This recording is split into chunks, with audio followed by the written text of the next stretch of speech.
So, a question for you watching or listening. What do you think about money? What does it do for you?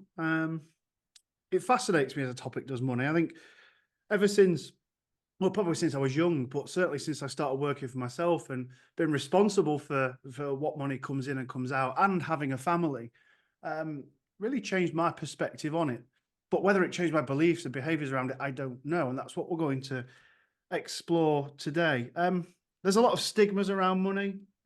We hear things like it's the root of all evil, or nothing good comes from money, or oh, we must be bad because they're rich. And I like to challenge that thinking sometimes because I'm sure it'd be nicer to have money than not have it. And I think that's what we're going to start discussing today, and how we might sacrifice things to pursue it just for the sake of money, and why we work hard yet remain poor or not where we want to be in our financial lives.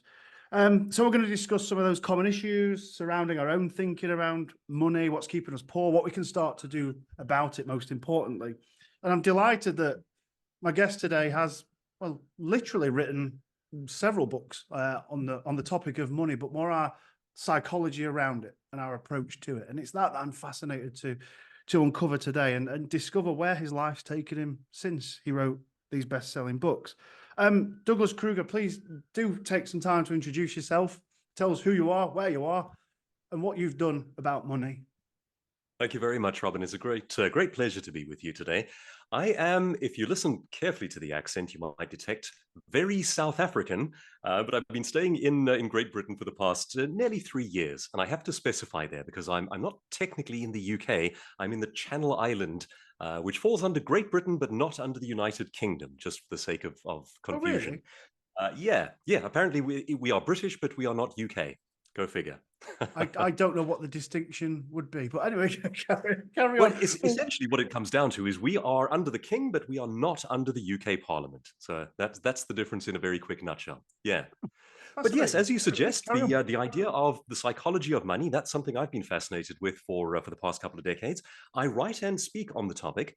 I'm the author of a book called Is Your Thinking Keeping You Poor? And a follow-up book called Poverty Proof.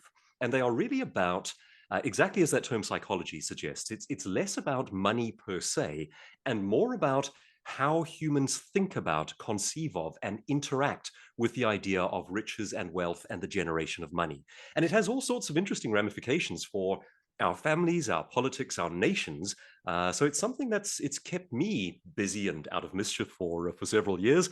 And where I can, I like to share answers that hopefully provide a little help and guidance for others. Brilliant. Well, thank you for taking time out to join us today and help us around this. I think it's something that I personally struggle with in reflection. I'm not where I want to be yet, but my mindset has shifted, and therefore I see things as better opportunities and not areas of restriction. And I just think, to kick us off, let's have a bit of a bold question. Is aiming to be rich a bad thing? Well, if you've ever tried poverty, I think the resounding answer is absolutely not. there is there is a big distinction between, as you said earlier, actually, the phrase is perfect. The love of wealth versus wealth itself. I come from a country that has very British norms to an extent, and lives uneasily side by side with extreme poverty. And to see what that does to human potential on a daily basis at the most human level can be heartbreaking. The difference between families having resources versus not having resources is like the difference between hope and despair. So the simple answer to the question, is it good to generate wealth, is a resounding yes. I myself am a person of faith. I believe in that verse that says the love of money, but we have to be a little careful there as well. It's a very misquoted verse. It's actually the love of money is the root of many kinds of evil. So the simple version that simply says money is evil and it's the worst Mm. kind is flat out wrong. It's simply not subtle enough, and it's not what the original text said. There's much in the text as well that praises the virtues of work, industriousness, providing for your family, and so forth. So, yeah, the very quick answer is the pursuit of material wealth that raises up our children is very definitely a good thing, but it amplifies who we are. And I think that's where the distinction comes in from a character point of view. The person that you are going into wealth building becomes, you become more of that the greater the resources you have. if the values are there in the first place, greater resources will make you a more capable, good and giving person. By the same token, if you start the journey evil, well, you got to be a rich evil person, and then everyone should take flight and be scared. So I like that distinction. It amplifies who we already are. It's kind of, I immediately thought, well, that person, who turns into a, a bit of a crazy person when they're drunk, when they've had a few too many beers, it Yeah, amplifies almost who they already are everything that was there in underneath. the first place. Yeah. Yeah, I'm quite a happy person after a few beers, so hopefully it's the same with. You are, Rob? I'm the opposite. I'm quite morose, actually. Oh, My really? wife says I'm no fun at all. Yeah. Yeah, it's strange. Yeah, how that does amplify. I think it's a great place to start. Our values are already there. Money Yeah, just allows us to be more of what we already are. That's a absolutely very spot on. interesting passage as we kick off. I mean, we're going to move around between rich and wealth in this Hmm. conversation. I'd be keen to know your distinction between the two, because I think sometimes we confuse the pursuit of wealth with getting rich and the pursuit of rich with getting wealthy. Yeah, So could you absolutely. unpack that for us? Sure, and I think it's a very subjective distinction, but it's quite a fascinating one in its own way. When I hear those two competing words, on the one hand, he's rich, sounds to me like external display. And I can't help but hear Jeremy Clarkson say, and he drives a Jag. There's something there's something of the Lothario about that. Whereas when you hear the term wealth, to my mind, it implies the difference between material gain versus the wisdom that we pass on. And I think the desire to become rich is almost synonymous with the desire to have good, nice sneakers that your friends look at, a great car, flashy things and outward displays. Whereas managing wealth is more of an intergenerational form of the values that you pass from one set of humans to another. And the ability to transmit those ideas rather than the money itself is where the key to wealth actually lies, unless we're talking about inherited wealth. But it turns out, and this is actually quite an interesting stat, Forbes points out that most millionaires and billionaires worldwide today are actually first generation.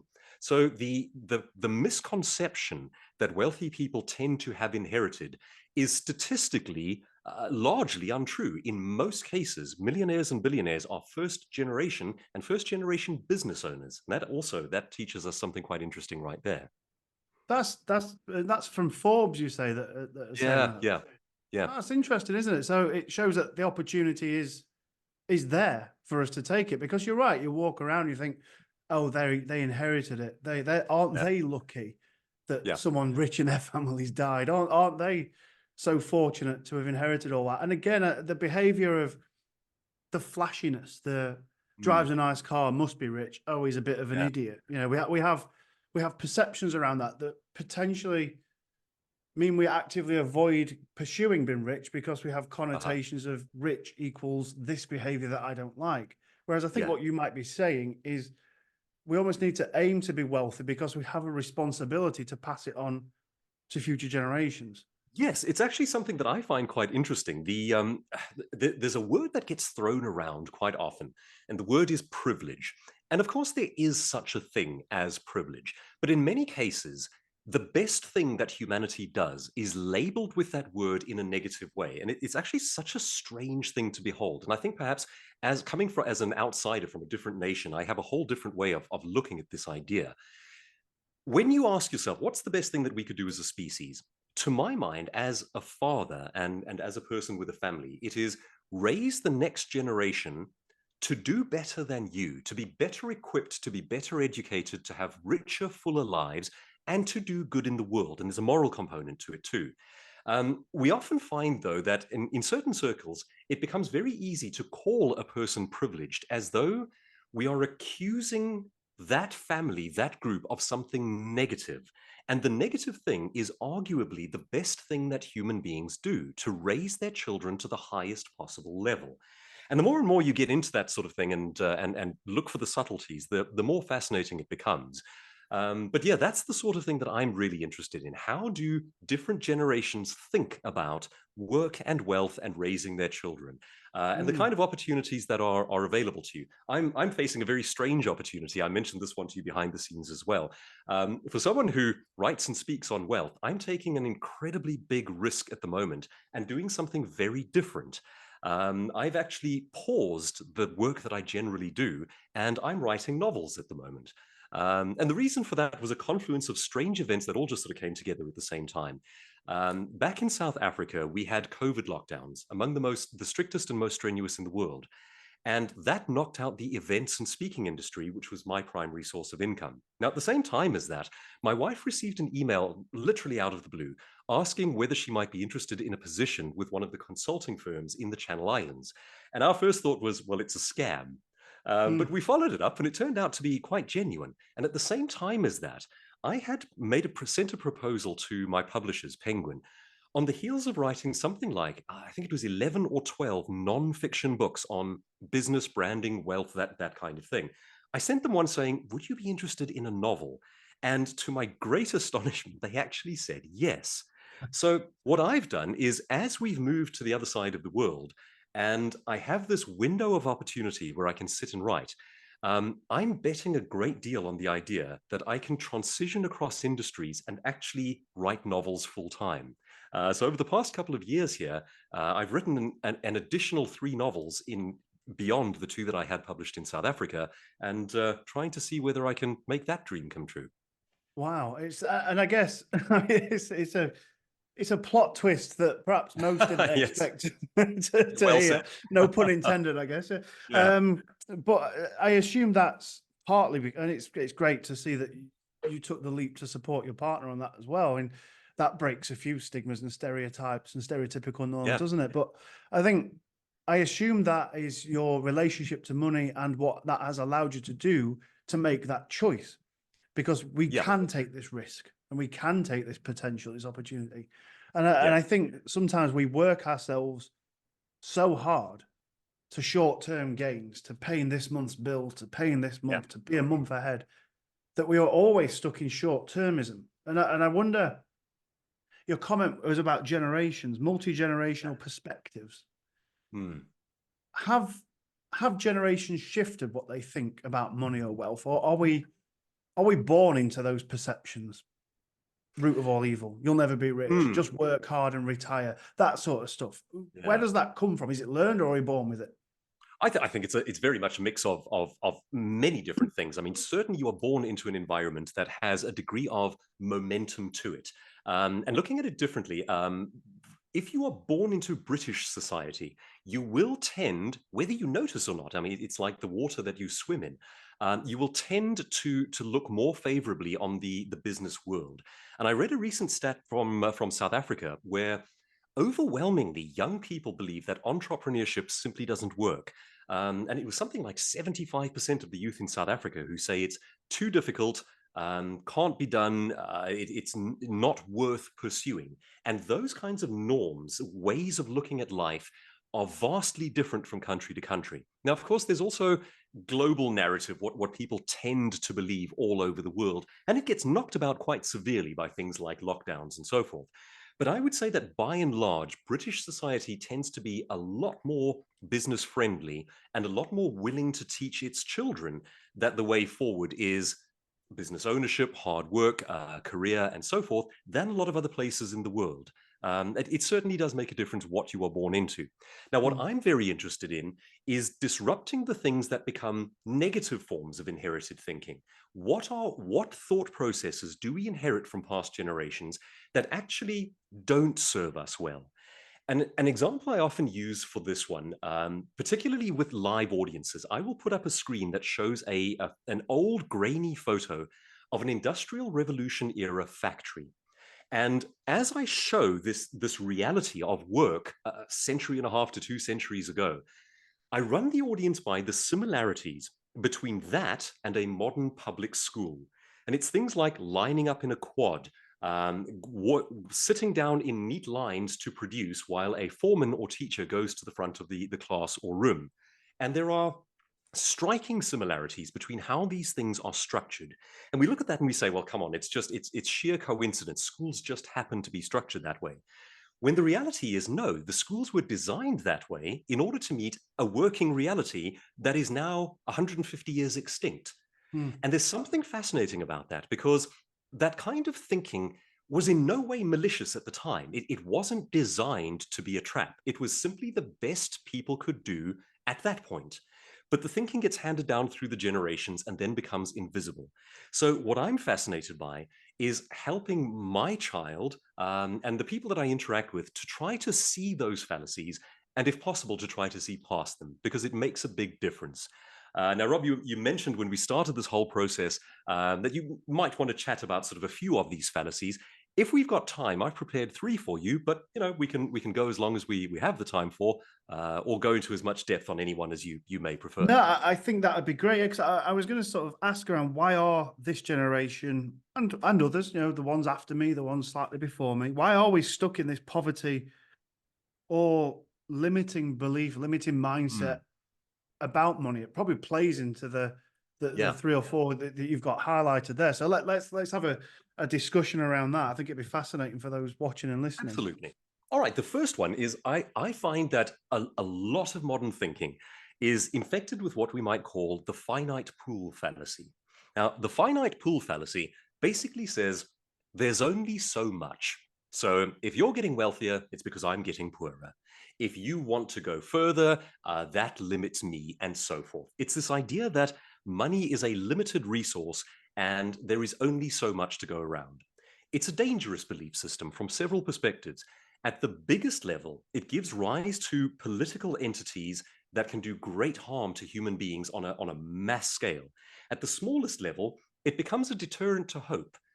If you genuinely buy into this idea, then you will look around you at perhaps a period of struggle, a downturn, a rising cost of living, which we're going through at the moment, and you will essentially feel that nothing can be done about this. Now, the finite pool fallacy is easily unpicked if you use even the simplest examination. If we really believe that there is a set amount of money in the world, then going back several hundred years ago, there must surely have been the same amount of money in the world, because it can't possibly have increased if it is a finite source. If it is continually growing, then we needn't worry about the size of the pool. If it were a finite source, then this is what would have happened. As certain nations became exponentially wealthier over the past couple of centuries, from the Industrial Revolution onward, other countries would have had to have borne that cost, and they would have become exponentially poorer as a result. Basic economics shows that that simply isn't true. Most nations on Earth have become wealthier, just at differing rates. Even the ones that are still mired in desperate levels of poverty have risen beyond where they were several hundred years ago. There is not a finite amount to go around. It turns out that, in fact, work and creation and creativity and art generates new wealth. And that's a message that I don't think the youth hear often enough. And it's something that is cause for hope. The more we make, the more we grow, the more we do, the more there is in totality. It is not a finite pool. And if you happen to be a person of faith like myself, you look at an infinitely capable creator with infinite resources. And the picture becomes even more hopeful if you step outside of basic economics. But even basic economics will do for us. Now, this idea that there is only a limited amount, if you get your head past that and you see that work and creativity and the generation of new things grows wealth across a broad range of things, then it changes the way you start to do even the simplest of things. And that actually brings us to our second change in thinking, which is the simple idea that generating outstrips saving. Now, here we get very practical, and it's the sort of thing you can start to teach even your young child as they begin to learn about work and wealth. The kind of advice I actually think back to my dad. His mom came from the UK, and she worked in very trying mid to lower class scenarios where she didn't actually have much in the way of options for her life. And the advice that she gave to my dad, and he's told me this many times because he remembers it profoundly, was essentially stick your head down, get a job, don't make waves, and just survive. And all of the emphasis was from a place of understandable desperation, and it hinged around that one key word: survive. There was nothing in the advice about thriving, about growing, about making, achieving, experiencing, generating new wealth, becoming a wealthy person, changing the course of your life. There was no basic hope speak built into the family narrative. And I think that's why I've been so fascinated by this all this time. It's been unpicking our own inherited thought systems. Now, once again, it doesn't come from any place of malice. It comes from understandable and even quite sad desperation, but it's not an accurate picture of the world. Um, Once you understand this basic idea that there isn't a finite pool, you start to realize that generating new wealth outstrips saving wealth. It's not about keeping what you have and making it last for the winter. I often like to use a simple analogy. I mean, imagine a group of hunter-gatherers, and they've got themselves a mammoth. They've dragged the mammoth into the cave. And they know in their heart of hearts that one mammoth is not enough to feed the tribe through the winter. They have an interesting conundrum on their hands. They can spend all of their time trying to conserve that mammoth as carefully as they can. And the net result of that is effectively that they will starve to death slower. Or they can change their approach and realize that getting a second mammoth is more important. Generating outstrips saving. Now, we see this brought to life in the most profound way right now with our cost of living crisis, where you've Mm. had people who have faithfully and wisely saved all of their lives. And you should save, it's a good idea. Along comes a cost of living crisis and it wipes out what you've saved, or at least dramatically reduces it. And it shows the scenario where the ability to generate is actually the more important thing. Now, how do you interpret that into raising your kids? Well, we often find that the first advice that parents give to their children is about saving money. And while that's not wrong, I don't think it's the right emphasis. I think the emphasis should be on how to generate income. If, for example, you want that new toy, you want that sweet from the store, the idea shouldn't be I, as the child, am dependent on a bigger source, like a government, like a parent, and I will save what I am given and live in desperation. It should be how do I generate what I need in order to achieve the thing I want to achieve? And that can be taught with simple things like doing chores, doing jobs for neighbors, things of that nature. But it's this basic idea that you start imbuing, start discussing with them that while it's good to save, learning how to bring more in, learning how to hunt that mammoth in the first place, that's where the heart and soul of the thing lies. That's the activity of great value.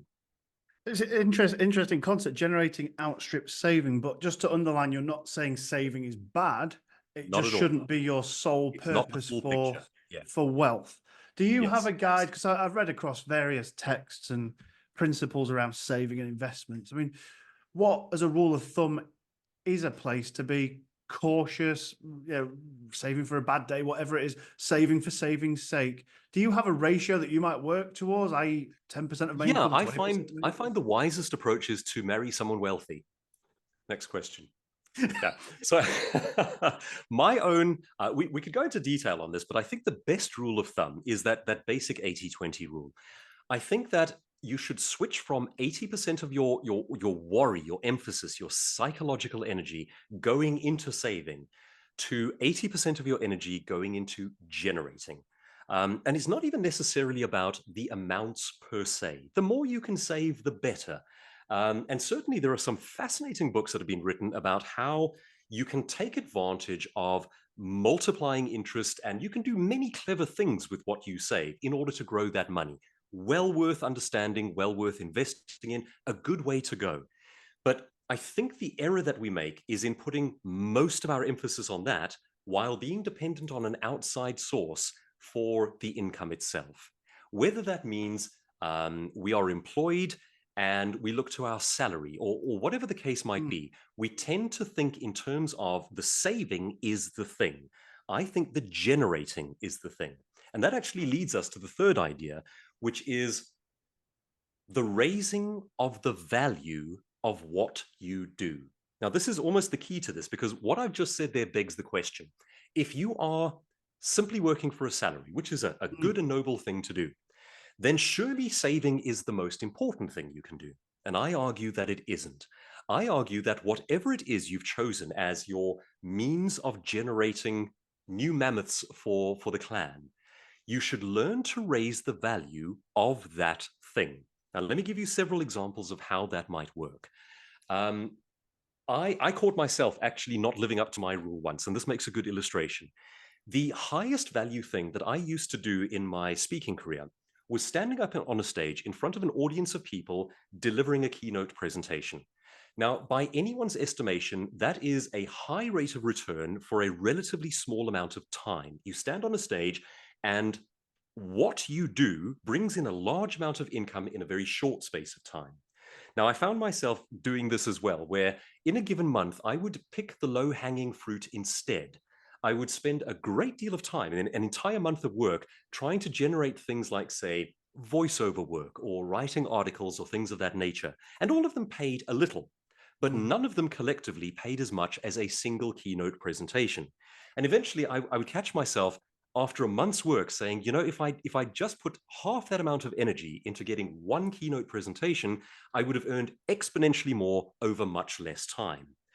And at the core of that dynamic is this idea of disconnecting the hours worked from the amount of coins earned. Now that one bears a little bit of emphasizing. We want to disconnect the link in our minds between hours worked and coins earned. In other words, the unhealthiest way of looking at work and generating income is to say, if I'm not earning enough, I need to work more hours. Now, that's how most of us would look at that problem. And it is actually the hardest way to get more coins with the lowest possible return. The best way to do that is to ask, how do I raise the value of what I do per hour?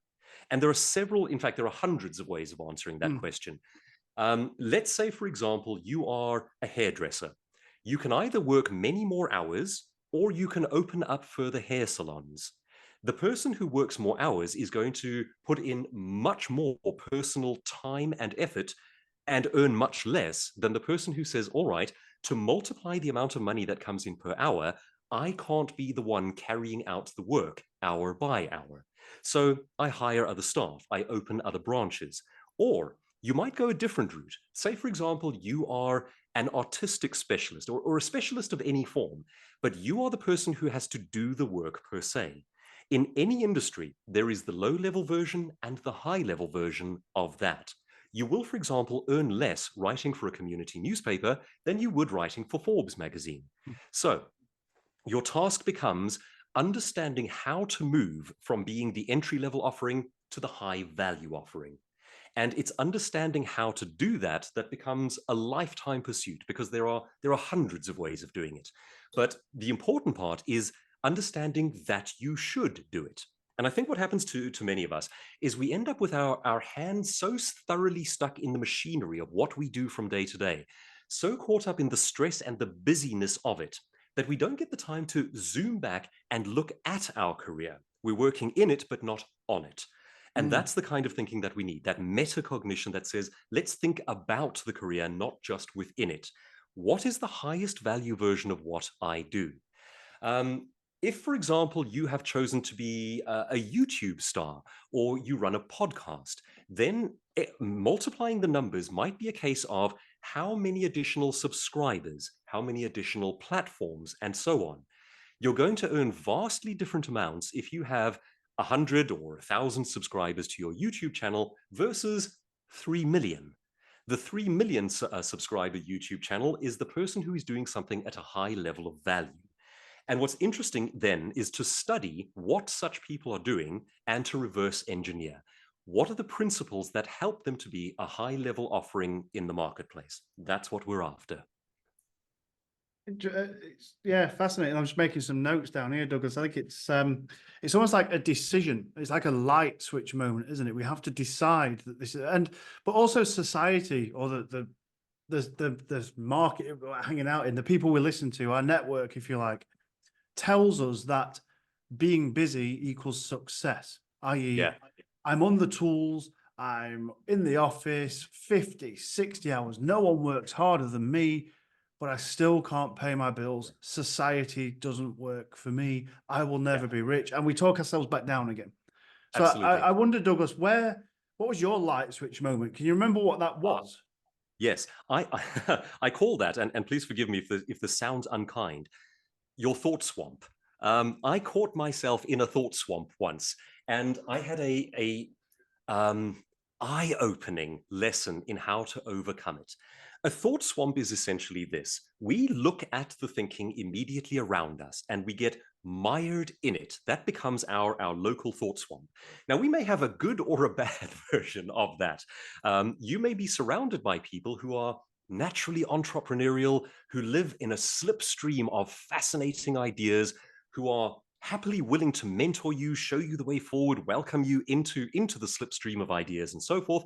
Or you may be like most people, and you look around you and find folks are struggling. They don't quite have the answers themselves. They're a little depressed about their scenario and so forth. Now, the trick to this one, and it is so hard to do because you can't see the water that you're swimming in. That's the issue here, is not to study the thinking at your level, but to study the thinking at the next level. And I must say, I was blessed to have been pulled out of this one without my own initiative. When I started off as a speaker, I joined a group called Toastmasters International, and it's a non-profit organization that basically teaches platform skills, how to speak in public. And they have these competitions each year where if you get through one level of contest, you go and speak against, say, a different city, a different country, and it builds to a world championships level. And as a result of that, I was fortunate enough to meet some fairly high-level speakers in the United States. And that was mind-blowing for a young kid from South Africa whose thought swamp was radically different to what I encountered there. And I was starting to try and build a very small, very entry-level speaking career. And I had some incredibly kind mentors who basically shook me by the collar and forced me to think differently. Mm. And I'll give you just one example. At one stage, I was struggling financially with costing, getting assignments, getting the business going, and so forth. And one of my mentors said, "Doug, I want you to try something, and you're not gonna understand it, and you're not going to believe me, but it's going to work, and then you'll see." And he said, "Your fee is far too low. I want you to triple it." And my response to that was all the obvious things. I said, "Well, if I'm if I'm not getting work now, what's being 3 times more expensive going to do?" And he said, "Here's the background to this one. If I'm booking a conference in Dubai or Dallas or New York, and I look at 3 possible speakers, and the fees are here, here, and here, and you're down here, I automatically disqualify you."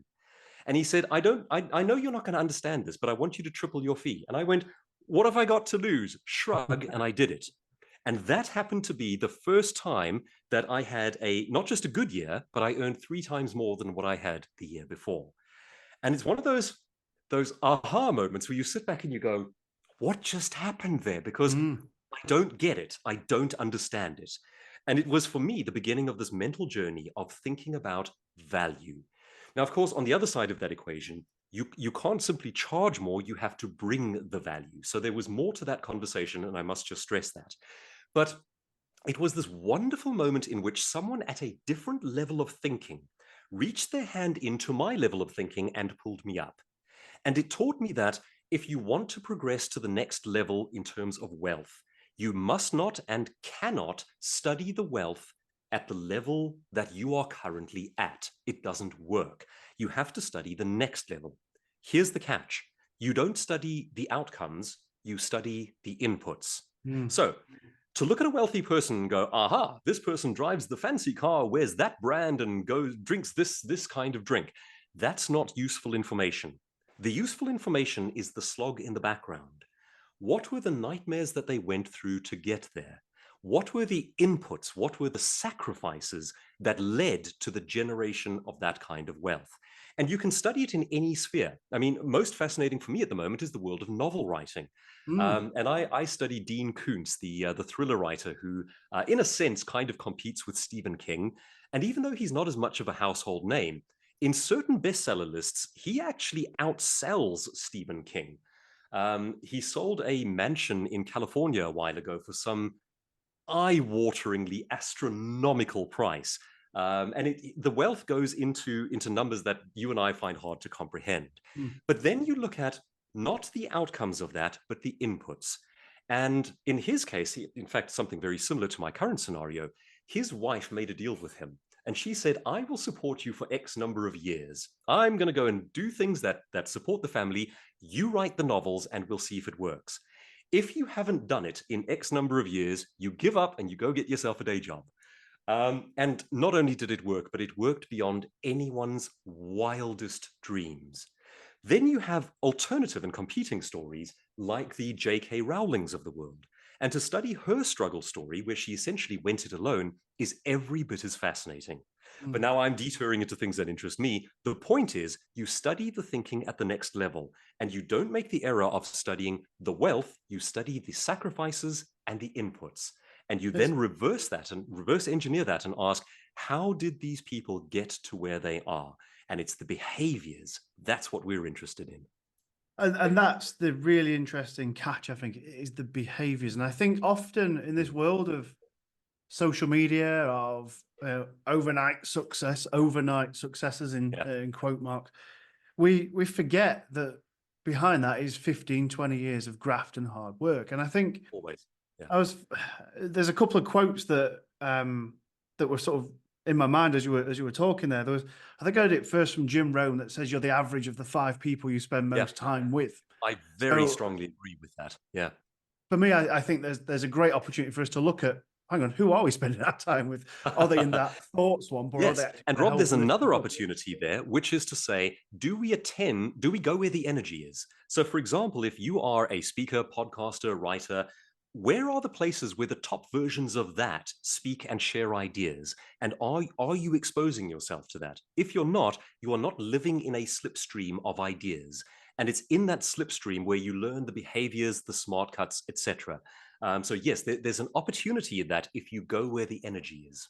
And just to follow up on the leveling up piece, look to level up. I just drawn a little diagram here to prompt me around it. There was another, the second quote or second reference point I had when you were talking there was from, I think it was Robert Kiyosaki, who references the be, do, have mentality. If you want to be this, you have to do this to have Mm, this. But often yeah, we jump to have. I want to yeah, have £1 million. I want to be a yeah. millionaire. In terms of the leveling up, let's say we're at level one and someone's on £20,000 a year in a job. I think I get that, Douglas. It sounds great.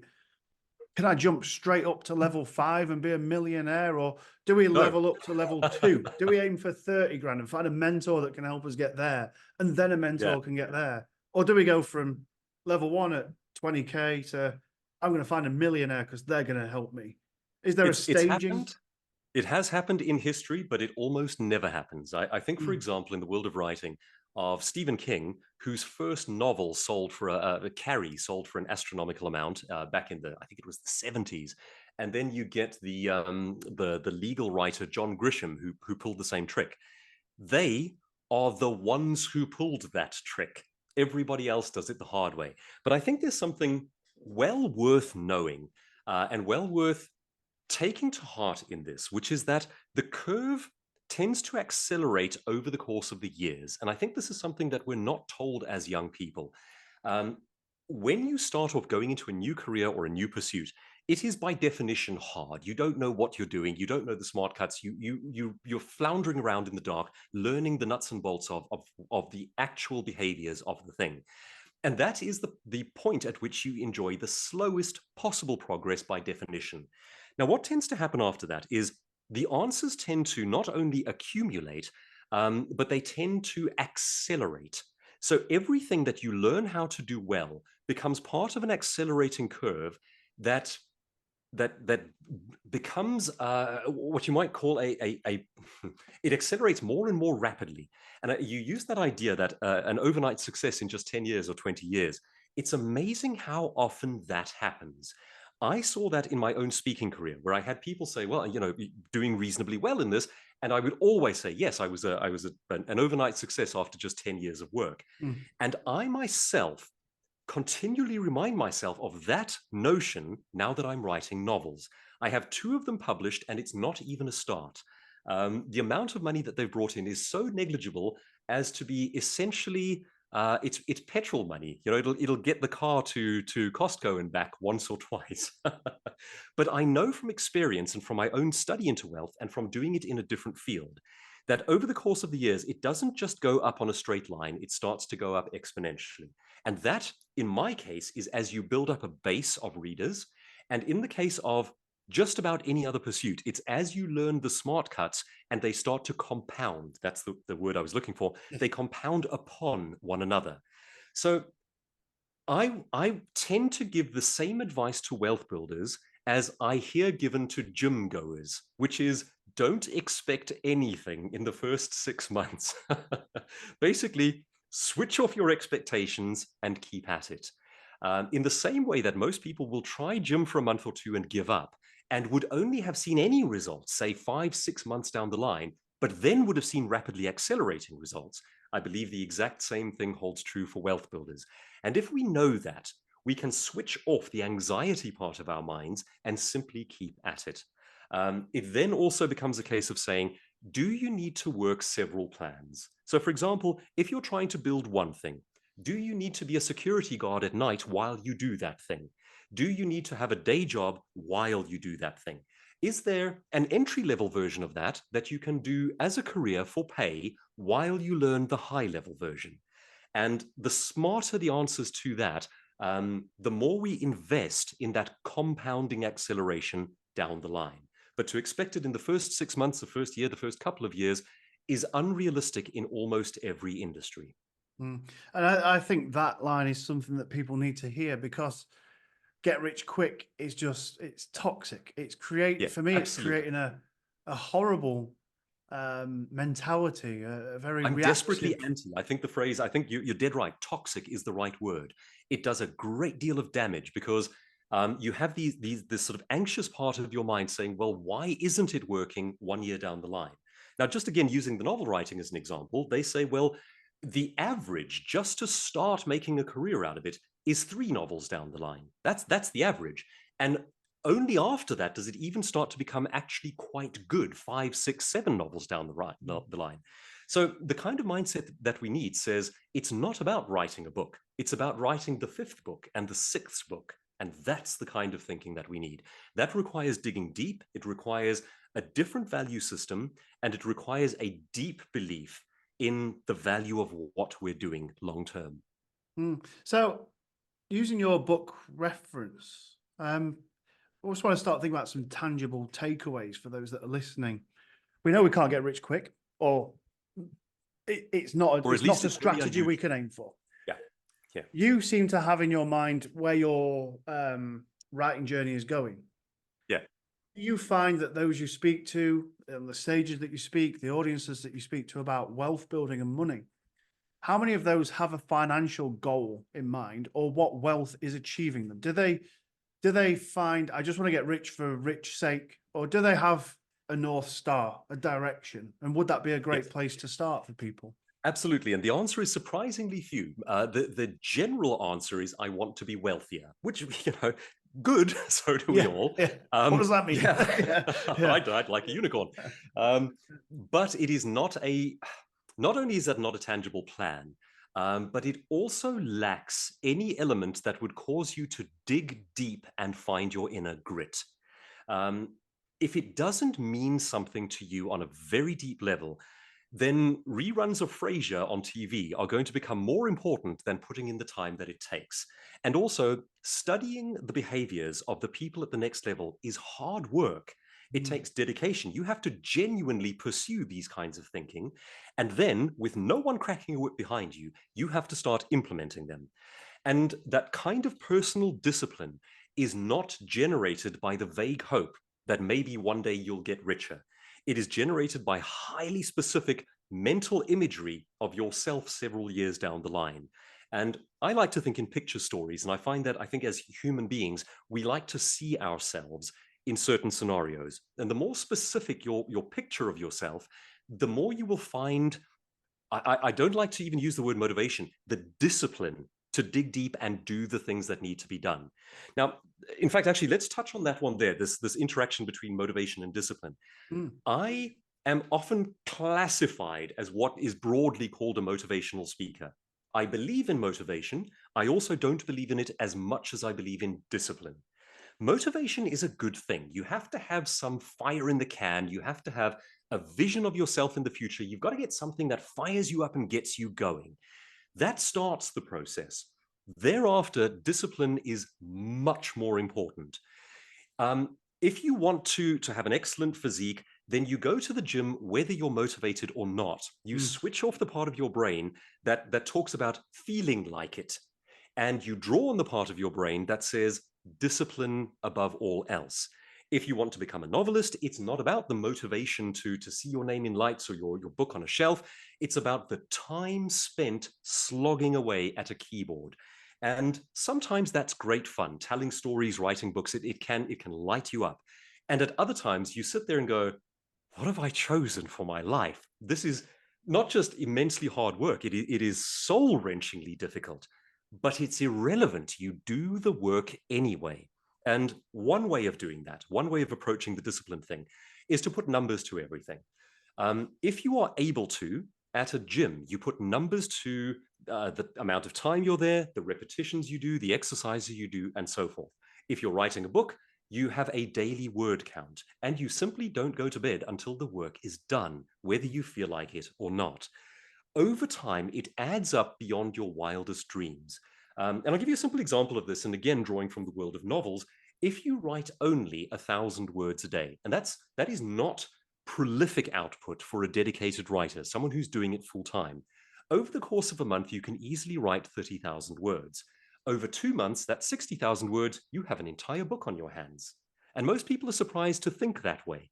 Um, so if you're only writing 500 words a day, half of that, 4 months, and you have a book on your hands, provided you're doing the work day after day after day. And it's this combination of a long-term plan, which you know will begin to mount exponentially further down the line, and the daily discipline that meets the numbers to get there. And Mm. that's an unstoppable force. Absolutely. And I'm a big fan of the distinction between motivation and discipline. I think motivation can be quite short term. Discipline, Mm, be consistent, be persistent is one of my little mantras that absolutely. I try and live by. And I guess, Douglas, just as we start to head towards um, wrapping up around the conversation of discipline, of money, and which I love where this conversation has gone, by the way.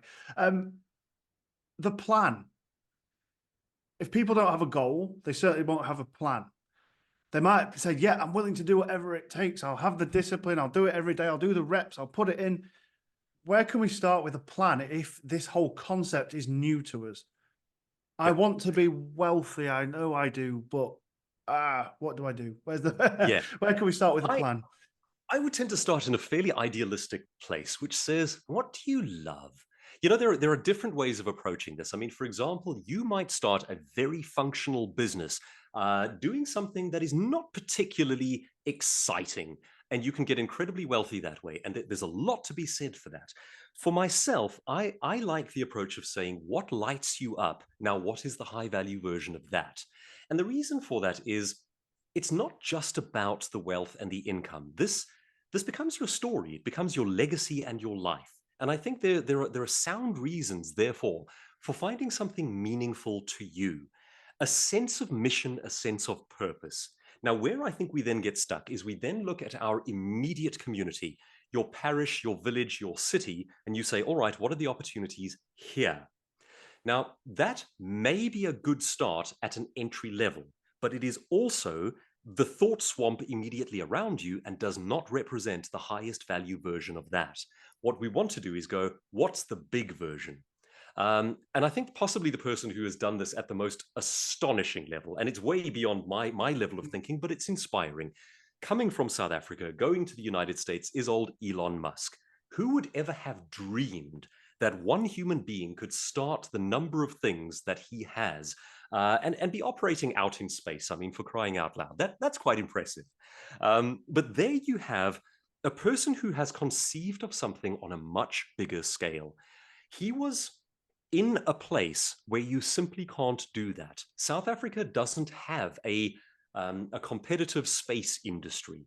You can't build Tesla from South Africa. He found ways to go beyond the thinking in his own nation and to think of things on the highest possible level. Now, we don't all have to operate at the level of an Elon Musk, but there's massive value in looking around you and saying, what's the best version? What's the highest version? What is the dream version of this? And then doing some reverse engineering and saying, if my goal was to get to that, the highest level, what are the steps going backward? In order to be at the highest level, I need to be at the level before that. Right, what do you need in order to get there? And you keep working your way back to where you are. Then you take the first step. The thing here is nobody does it for you. There is no compulsion to start down a track of that scale. There is nobody forcing you to make a life at that level. It requires that you step out boldly into the mist and begin that journey. No one forces you to do it. You have to take that first step. And thank you for that. And I think outcomes is something you've mentioned quite a bit. Look at people who've got the outcomes. Look at how they got there. The yards that went into it. I guess just one last question and a bit of a nod to your most recent lifestyle is: was it always a decision of yours when you started on your journey to have the financial freedom to move out of South Africa, move and support your other half, and start writing novels? Was that always on your agenda, or did that come Yeah, in later? the South African one is actually mixed up together with quite some level of heartbreak and emotions. We are an amazing country with some severe problems. We have one of the highest crime rates in the world, and you have incredible opportunity alongside grinding poverty. I actually read a stat just yesterday that says the UK, England in particular, the literacy rate among the youth has moved up to 4th place globally, and South Africa's has dropped back to 56th. So there was a large element of, we had a young son, 4 years old at the time, who's now 6 years old. Imagine getting a British education, that'd be wonderful. So leaving the country wasn't explicitly the goal, but it was a wonderful thing when it came up, and we'll see where we go from there. I still travel back and forth. I do a lot of speaking and training in South Africa, so we'll see where we go on that one. But the goal of writing novels, ever since at the age of 8.5 or 9, I wandered into a bookstore, picked up, and really shouldn't have, but did in fact read Stephen King's Misery. 8 years old. At 8, yes. Yeah. And my wife says it explains a lot about why I am the way I am today. That's been a goal ever since. And I found that speaking in public and writing went incredibly well together. All my life, I'd been pursuing this idea that I'd like to write books. And I actually started off by writing nonfiction books on business, branding, wealth, and so forth. And that dragged me into the world of speaking, which I found that I absolutely loved. But this little hiatus has been an opportunity to dig deep and find that little 9-year-old boy and ask the question, could I scare the wits out of people the way Stephen King did for me when I was 8 years old? And that's what we're exploring at the moment. And I'm trying to do it in intelligent ways that build up a market and hopefully ultimately lead to wealth. And I'll just give you a practical example of that one. I read my own books for platforms like Audible, and that then becomes another channel for the books to sell. And it is therein lies this breaking of the link between hours worked and wealth earned. Every audiobook sold is additional free wealth. Once you've done the work once, it can sell over the course of years indefinitely. And that's the kind of thinking that I try to pursue, and it's the kind of thing that I try to teach. No, it's great. It's living proof that you're starting again from a point. Just saying, look, this is the opportunity, this is the discipline, this is who's done it. So whilst we're here today to talk about relationship and psychology of money, what's keeping us in our limiting beliefs, what a great practical example about how it can work for our work and our lives. And it's terrifying, but I'm running the experiment in real time. Well, yeah, and I'll be fascinated to see how it plays out. And check in next week, where I'll either be broadcasting from my penthouse in Paris or from the gutters. We'll see how it goes. Let's see how that one goes. Douglas, where can people find your work, both in a business and personal development sense, but I guess more recently, where can we find your work Sure in the thing. novel? The easiest way is, if you're interested in the ideas around wealth building and that sort of thing, my books and audiobooks are all available on Amazon and Audible. I recommend the audiobooks for the reason that I myself tend to learn and digest from audiobooks. That's my preferred medium. If I'm walking down the road, going to gym, driving somewhere, I listen to audiobooks, and it brings in exponentially more ideas than I would have been able to get through without them. So that's the route I'd go. Jump onto Audible and type in Douglas Kruger or Poverty Proof or Is Your Thinking Keeping You Poor? And if you're interested, the novels are there as well. Entirely different world, but two of them are up and live, and hopefully the third one comes out this year. It is in fact due to. Brilliant. Well, congratulations on the work. Yeah. I mean, I echo your sentiment with Audible. I'm a huge Audible fan. Yeah, I love it. Absolutely love it. It's in the car, it's in bed, it's when I'm walking. Yeah. There's no Particularly excuse. uninteresting lovemaking sessions. I mean, whatever the case, there's always time. Exactly that. Listen, Douglas, Oh, it's been absolutely brilliant to catch up with you, and thanks for sharing your experiences, insights, and some snippets from your book. I think there's some real great, tangible takeaways to challenge our thought processes, but more importantly, do something about it. So, listen, thank you very much for taking the time. Appreciate you being here today, and we'll catch up again soon when you're a third-time published thriller author. Absolutely. Thank you so much, Rob. Much appreciated, and thanks for your time. Take care.